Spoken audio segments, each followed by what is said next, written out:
realize your full potential, use heart for you.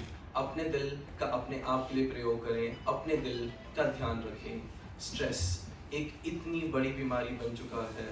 It's a malady of unknown proportions. Heart attack के chances को double कर देता है. हम सबका आपसे सिर्फ एक ही निवेदन है.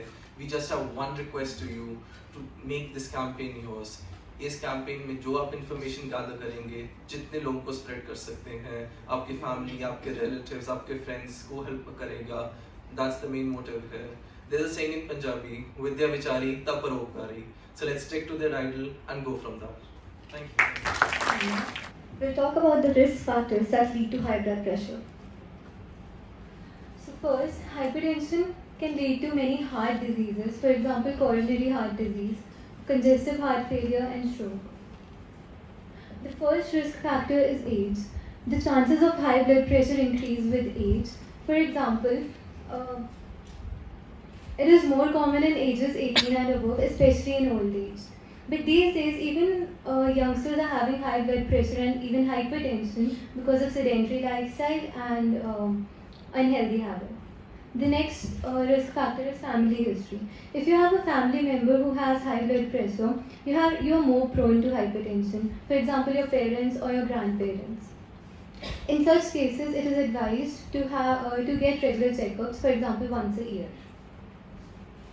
Obesity is one of the major causes of high blood pressure.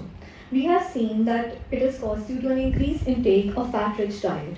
According to British Medical Journal, hypertension and also high socioeconomic status significantly contribute to an increased risk of obesity. The lack of exercise also falls on the list. Children, as we have seen these days, prefer to stay indoors on their phones and laptops rather than going out to play. Not just children, but also adults have, due to their desk-bound nature of the jobs and prolonged working hours, hardly find the time to go out for any sort of physical activity, which has led to a stagnant lifestyle. Also, consumption of unhealthy food such as fried food and also fast food, which is rich in fat, has led to obesity. And also, as you have seen, a high intake of ghee and fats in Punjab has also aggravated the problem.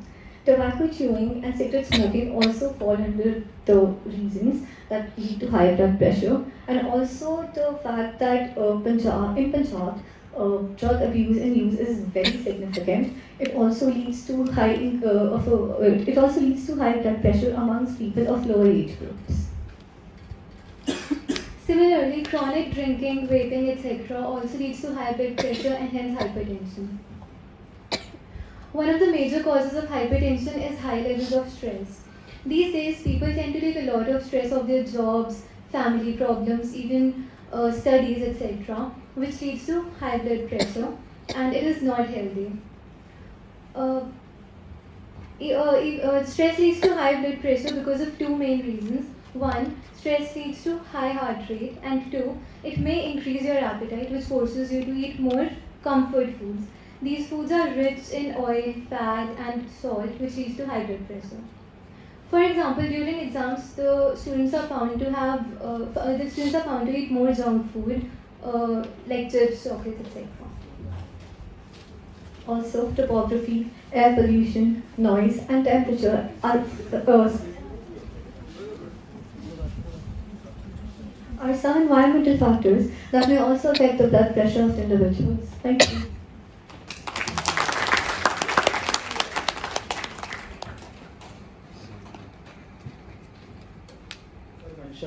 India Hypertension Control Initiative was started in the year November 2017, under which the goal was to reduce the incidence of hypertension by 25% by the year 2025. Under IHCI, the following 5 goals were set up. One was to follow a treatment protocol and maintain the medication supply, followed by task sharing and online information systems, and based on the patient-centered care.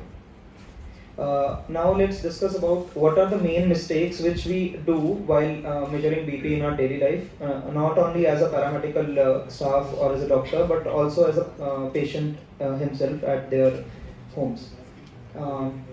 So basically, one of the few mistakes which we do is that we do not keep our back supported, we do not keep our feet supported or arms supported. Other than that, there may be error of using the BP cuff over clothing and or using a BP cuff that is too small in size. Another mistake which is usually seen is sitting with cross legs while measuring the BP or talking while measuring the BP. Another problem is an increase in BP or variation in BP which is seen due to a full bladder. So we must ensure that patient empties his or her bladder before measuring the BP.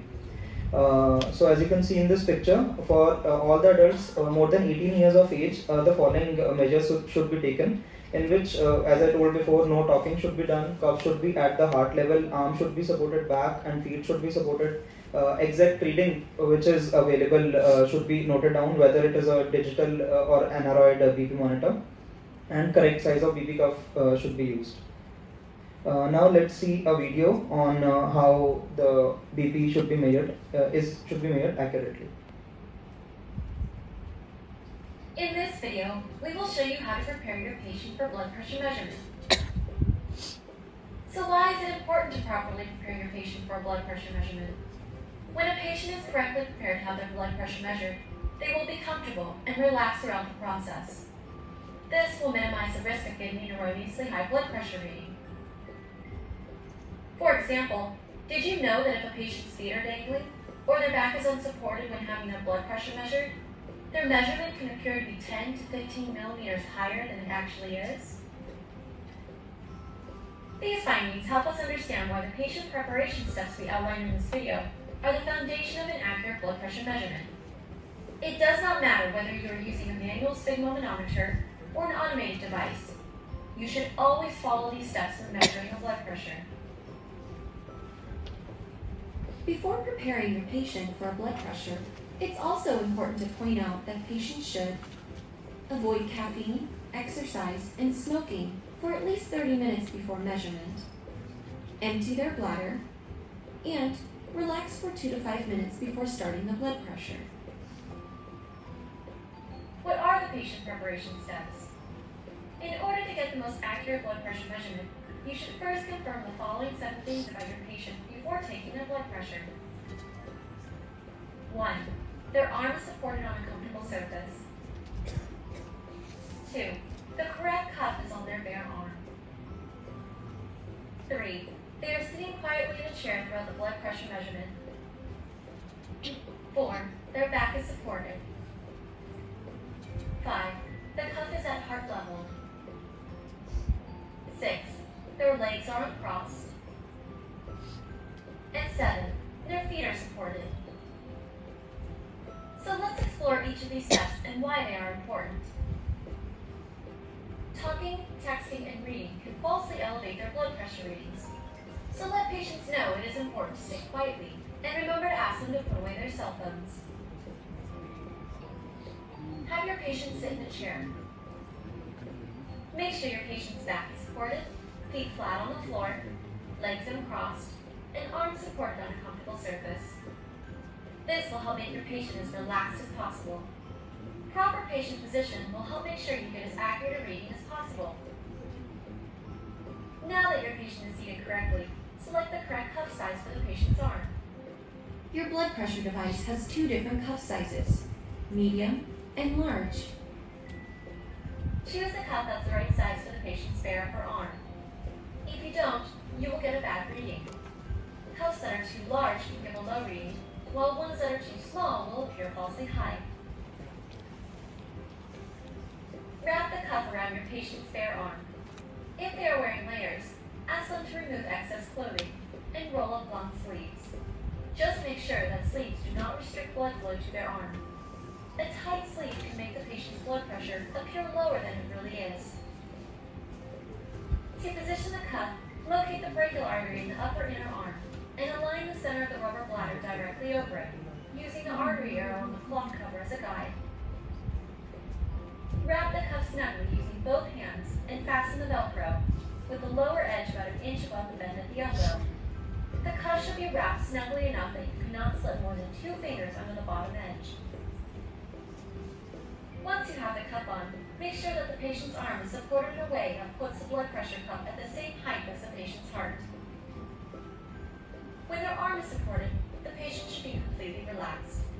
They do not have to hold their arm up to keep it at heart level. Place a flat surface, like a book or board, over the basket of your automated device. Adjust the stand height, and have your patient rest their arm on the basket. And that's how we prepare patients for a blood pressure measurement.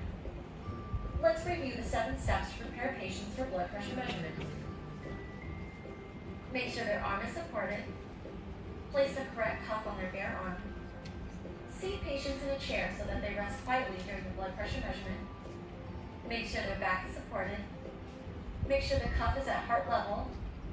Make sure their legs are uncrossed. And make sure their feet are supported. Now that you know how to prepare patients for every type of blood pressure measurement, it's time to learn how to use an automated device.